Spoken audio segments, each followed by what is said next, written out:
sebab ramai orang WhatsApp dekat ana, ramai orang messenger dekat ana supaya Ustaz cerita sikit tentang sedekah yang menunjuk atau zahir atau sedekah yang sebaliknya. Jadi apa nama ayat ini juga mungkin Datuk Dr. Zaharik boleh kupas sikitlah lebih kurang. Kita tidak mau kaitkan dengan mana-mana pihak. Cuma kita nak jelaskan dengan ayat ini, maksud dia apakah kita boleh mengambil video kemudian kita contoh dia lah Datuk Zaharik bakal kita ni dia mengambil beli barang dekat dekat kedai pasaraya dan sebagainya, maka dia kata sekarang saya dekat kampung sekian untuk memberi sumbangan kepada mereka yang memerlukan bantuan. Apakah ini tidak termasuk dalam keadaan riak ataupun ujub dan sebagainya? Mungkin Datuk bincangkan rasa lebih luas. Banyak netizen dan viewer ataupun penonton malam duk tanya soalan yang sama. Saya ingat dekat 5-60 soalan. Mungkin Datuk sila jelaskan insya-Allah. Kita kongsi sama-sama. Silakan Datuk. Dia makan paru. Oi, mana boleh makan seorang-seorang. Maggi. Makan Maggi Dia apa? benarnya dari sudut bukan aiskrim. Aduh, jam. Tengok level, dia nampak level. Esok tak boleh makan. Aiskrim pun bukan cayam lah, gila. Betul lah. Aduh, kau ni tahu apa tu? Itu kalau dapat duduk kediaman rasmi tak tahulah. Aduh. Hai. Bagi kita tak ada harapan Nak lah. ke mana? Tak ada harapan nak pejak. Tak adalah. Kita dapat ziarah ke. Weh, kau tadi tanya soalan nak jawab ni. Tak, okey, jawab. Tengah salin, Okay, tengah salin. Saya ambil mudah sajalah dalam isu berkaitan tentang berkaitan tentang hati ni. Nabi SAW pun dah sebut, innamal a'malu binniyat wa innamal likulli imri'in ma nawa. Setiap orang itu dia ada niat. Niat ini kita tidak boleh nilai. Itu sebabnya Imam Al-Ghazali rahimahullahu taala dia telah menulis satu buku yang dikatakan buku rujukan untuk pakar-pakar psikologi. Datuk Dr. Abdullah Bakhairi tahulah isu ni. Maksudnya kita akan rujuk. Bahkan Barat pun dia banyak merujuk kepada kata-kata Al-Ghazali. Dia rujuk kepada Imam Al-Ghazali. Jadi bila kita sebut mengenai hati ni, Imam Al-Ghazali pun jelaskan, hati ni kita tidak boleh nilai. Kita tidak boleh lihat, kita tak boleh nak kata, nak menghukum tanpa sebarang bukti. Al-aslu adamu. Asal pada manusia itu dia tidak ada apa-apa, tidak ada perasaan buruk. Yang ada hanya kebaikan padanya. Oleh sebab itu saya melihat semua yang buat benda baik ni kita kena husnuzan bin nas. Buat baik dulu kepada manusia. Maksudnya kita baik sangka. Saya tahu Ustaz Lah Khairi suka berjerkah. Saya kena baik sangka lah pada Ustaz Lah Khairi. Saya tahu perangai dia macam tu. Kalau dia tak jerkah, dia mungkin boleh kena stroke. Kan? Jadi biarkan dia jerkah.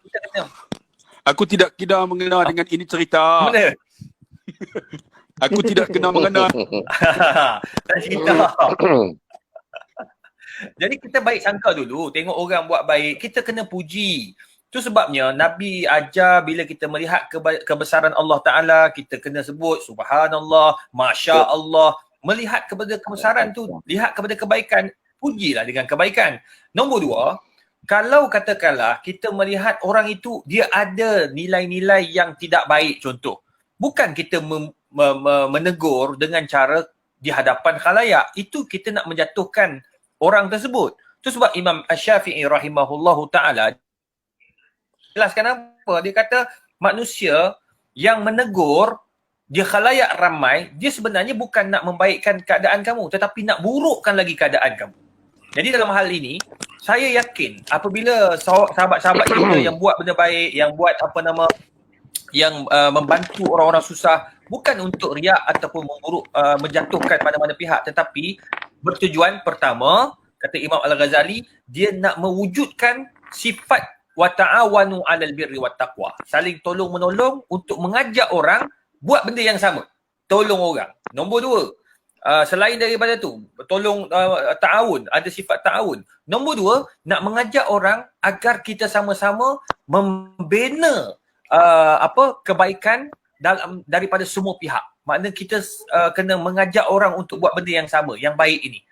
Mungkin orang tak tahu. Oh, tak tahu pula kat kawasan tu ada orang susah. Jadi dengan adanya sahabat kita yang menjadi wakil kepada masyarakat, daripada masyarakat kepada masyarakat, maka orang yang bertanggungjawab akan lebih tahu, akan lebih mengetahui isu yang sebenar. Jadi kita sebenarnya kena positif. Bila kita negatif, negatiflah jawabnya. Syamsul debat.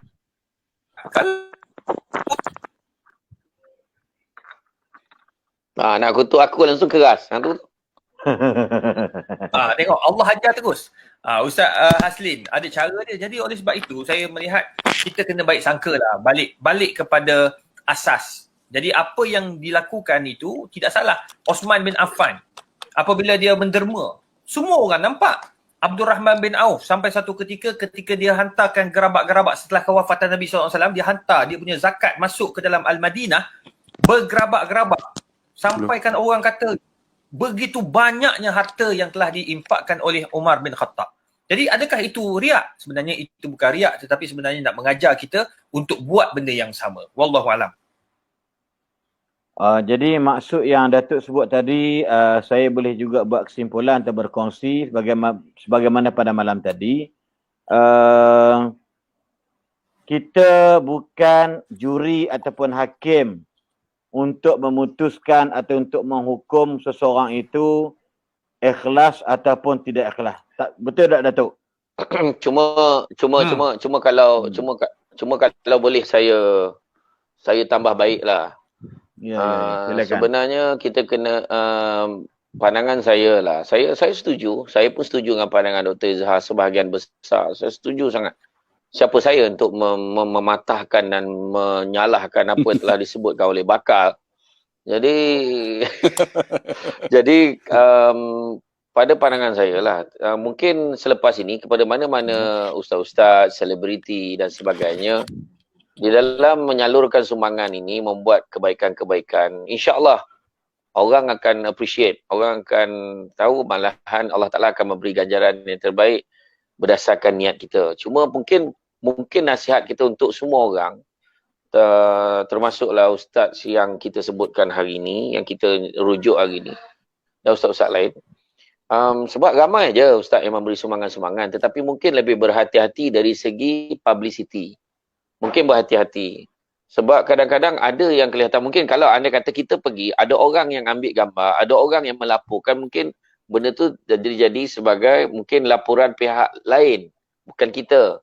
Ini sekarang ni kita bagi, kita yang melaporkan, kita yang menggambarkan, mungkin benda ni mendedahkan diri kita sebenarnya. Kita faham niatnya baik. Tetapi mungkin benda ni kita kena lebih berhati-hati. Sebab kita buka ruang dan peluang untuk orang lain mencari kelemahan dekat situ. In fact, contoh saya sendiri, contoh, bukan nak cakap saya baik, tidak. Memang tidak sama sekali lah. Saya pergi kebetulan pergi ke Roblox kan, bila kita lalu sekatan jalan tu, tengok, macam mana nak makan belum? Kata, belum lagi Ustaz. Okey, jadi dalam perjalanan balik, saya ada bawa makanan bagi. Itu pun dia orang nak bergambar tu. Dia orang nak bergambar. Dan saya pun update satu dengan tujuan, niat hati saya. Saya cakap mudah-mudahan niat saya ni supaya ada orang lain pun akan bagi juga dekat mereka ni. Sebab dia akan bertugas. Jadi makna benda tu. Jadi saya tidak. Dan lepas benda tu, walaupun saya bagi, saya tak masuk gambar dah. Saya kata jangan masuk gambar lagi dah. Sebab saya tak nak nanti orang anggap bila kita buat tu, kita mendedahkan diri kita. Mendedahkan diri kita kepada orang ni riak lah ni, nak tunjuk kat orang lah ni. Kita boleh rasa dah. Kita boleh agak dah benda tu akan berlaku. Jadi kalau nak bagi. Kalau orang lain apa, pada saya, kita, bukan kata saya kata jangan ambil gambar, video semua. Maksud saya, kena lebih berhati-hati. Itu pandangan saya lah. Okey, terima kasih Ustaz Samsul. Sebab memang kita nafikan. Saya terbaca ada beberapa hujah ataupun beberapa tafsiran daripada ahli mufassir Al-Quran. Bila menyebutkan ayat ini, kalau kamu bagi zahir itu juga baik sebagai memberi teladan kepada orang. Maka dikaitkan selalunya dia panggil rajulun masyhur, orang-orang yang memang terkenal, orang yang memang ma'ruf di kalangan masyarakat. So dia bagi dizahirkan bukan kerana nak menunjuk kepada orang kerana dia ni baik sebagai, tetapi Dia niat dia menunjuk tadi, niat dia adalah moga-moga orang lain yang seangkatan dengan dia, yang seharta dengan dia dapat ikut jejak dia. Kenapa? So kalau dia tak mula lagi, kalau dia tak mulakan benda ni yang baik, maka takut tak ada orang yang nak mulakan. Ini contoh. Dan dalam ayat yang sama juga, kalau kamu rahsiakan, dia kata, kalau seseorang tu jenis orang biasa, orang tak kenal dia. So kalau dia tunjuk kat orang pun, apa dia dapat? Siapa dia ni? Mamat mana ni? Contoh dah. So ada gambaran mufassir Quran menggambarkan dalam dua makna tadi ni.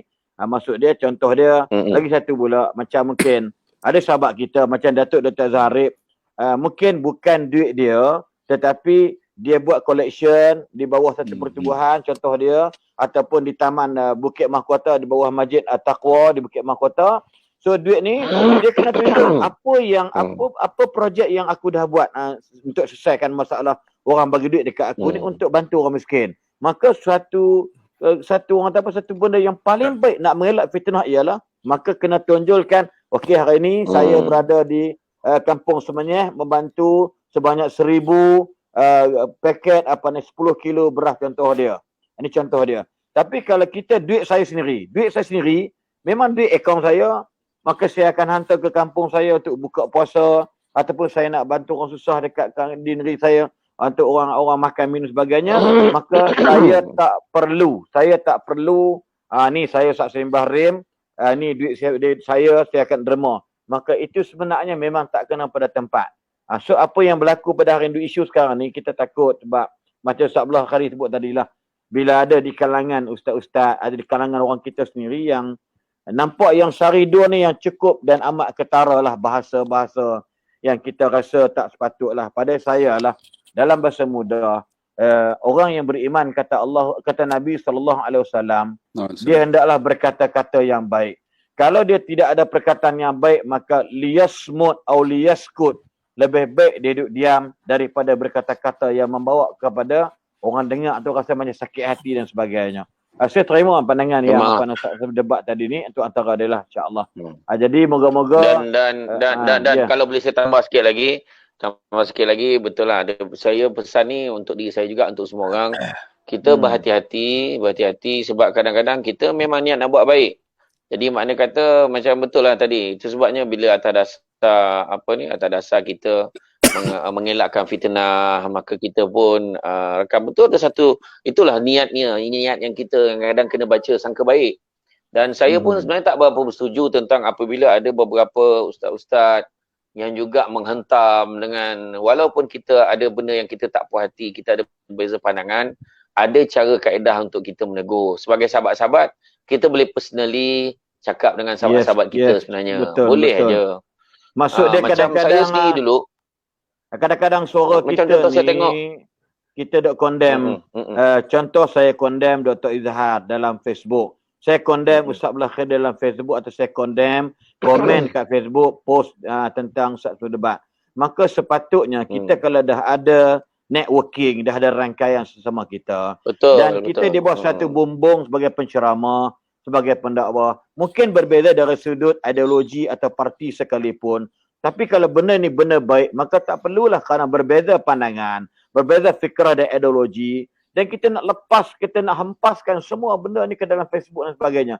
So sebenarnya boleh merencat dan boleh merosakkan martabat diri saya sendiri kalau saya buat dekat Datuk Izhar, dan menjatuhkan marah sendiri kalau saya buat Ustaz Abdul Khari. Saya ingat pada saudara ataupun Ustaz semua debat. Itu maksud yang kita tak nak berlaku. Sebab saya ambil satu contoh lah. Satu contoh.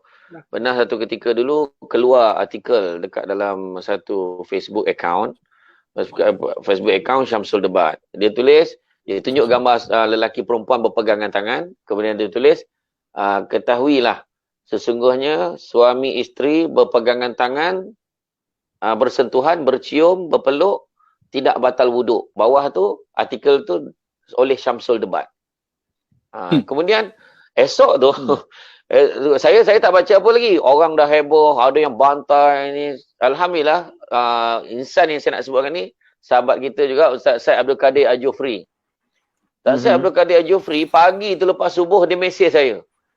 Syekh, Assalamualaikum Syekh, nak tanya Syekh, ni kenapa nak tanya confirm betul ni entah punya penulisan ke atau tidak? Ana terkejut baca ni, dia kata. Lepas tu saya pun check. Mana saya pun check. Dia bagi link. Saya terkejut. Saya katalah yang ni bukan Facebook saya. Ini Facebook orang kata fake account, saya kata. Jadi bila saya beritahu macam tu, alhamdulillah baik entah buat pencerahan. Jadi rupa-rupanya pejabat mufti semua pun dah mula mesej-mesej saya pun penjelaskan. Tu saya keluarkan statement dekat Facebook saya bahawa selain daripada akaun ni adalah fake account dan saya tak pernah keluarkan artikel itu, saya kata. Jadi ini salah satu contoh lah. Maknanya kita boleh personal. Macam contoh kalau kita sebut tuan-tuan macam Abid Liu. Kan sahabat kita Ustaz Abid Liu ni, dia dah buat banyak benda-benda kebajikan, dia banyak benda yang dia buat ni kita tak boleh buat. Jadi kalau ada benda yang kita rasa tak kena pada pandangan kita sebagai sahabat-sahabat, kita boleh tegur cara personal, bukannya betul, dengan bantai macam tu. Betul. Rasa macam tak puas hati. Macam Ustaz Khairi pun ada juga orang tak semua. Jadi maknanya kata kita cara kita macam cakap baik-baik kan. Jadi kita bagi peluang kepada Ustaz Abdullah Khairi, mungkin macam nak sebut dia yang mulakan isu tadi. Silakan Ustaz Abdullah Khairi. Betul silakan. Ana line tak apa clear, minta maaf lah. Dia putus. Okey, line clear, cantik. Berkenaan dengan takut orang nanti kejap sebelum Han cakap, aku tengok dinding belakang tu orange lah. Okey. Jelas. Terima kasih. Kena tumbuk orang tu. Depa ni kuat. Saja bakar dengan oren tu. Depa kuat lah. Oh, pandai. Di luar hijau, di dalam rumah dia orange. Tu bini kucak. Jangan. Ini geng, Okay, ini tadi. geng. Baru kita Ini geng harum manis, bahaya ni. Gurau. Silakan Ustaz. Okey. Berkenaan Sure dengan Ustaz ni kan. Dia sebenarnya dia ada derma yang diberi, tapi alhamdulillah dia sumbang. Bagi mana kena tunjuk juga apa yang kita bagi, sebab benda tu sumbangan orang. Dan bagi saya tengok ustaz-ustaz yang duk hentam tu, ustaz ni dia tak minta kacau apa pun perayuk nasi dia. Dia tak maksud dia tak minta kat ustaz tu pun. Kenapa kita duk kacau? Yang jadi masalahnya tuan-tuan, sahabat-sahabat, macam Ana kutip derma buat Mahat Tafiz. Kita kena ambil gambar, tuan-tuan. Kena tunjuk. Sebab takut nanti jadi fitnah kat kita. Sebab kadang-kadang kita kutip kan, habaq kata nak buat jalan tak ada pun, jadi fitnah. Sebab tu bila sumbang, kita kena ambil gambar tu. Tunjuk ni pembangunan yang kita buat. Ini apa daripada duit mana. Kena tunjuk sebab takut jadi fitnah. Kadang-kadang kita nak beli kereta pun susah. Jadi bagi pandangan apa yang dibuat tu supaya nak tak mau bukakan aib kita lagi. Tapi orang nak hentam tu biasalah ustaz. Kat mana pun dia tak boleh nak larilah orang. Dia sebab istilah dia tu transparent lah, kena tunjuk duit yang kita dapat. Ke mana kita belanjakan, nampak benda kita belanjakan. Ustaz Abdullah Khairi, Datuk Izara, kita tinggal lagi 600 orang untuk cecah 20,000. Ya, jadi Masya-Allah. Alhamdulillah. Dan kita cadang pun kita nak berhenti pada jam pukul 12 lagi 13 minit. Jadi insya-Allah mungkin kita tengok macam mana nanti. Silakan. Sila semua soalan. Itulah sebab tu ana pemandangan macam Ustaz kita sebutlah Abid Liu kan. Dia ada prihatin tu kan, persatuan dia tu. Ada orang derma. Jadi dia ambil gambar, menunjukkan orang yang derma ni rasa puas hati. Macam Ustaz lah datang forum tempat ana kan. Jadi kita buat live, kita akan beritahu, okey, ini yang kita nak buat. Ini derma yang kita telah dapat. Kita tunjukkan. Jadi orang tengok, oh ini progres tuan-tuan. Progres. Daripada sumber orang. Kalau duit kita macam Ustaz Asli kata, duit aku bagi, kalau tunjuk aku nampak sangat riak lah kan. Tapi duit ni bukan duit kita. Duit ni duit orang. Dan kita, orang yang hantar sebenarnya dia tak membantu pun. Dia duk hantam, kita. Itu orang yang menghantam ni istilah makan kacang. Dia ada istilah Anik 9 cakap tu kan. Kalau tak boleh menyenangkan orang, jangan menyusahkan orang, itu je kan. Ya, betul. Kalau agak-agak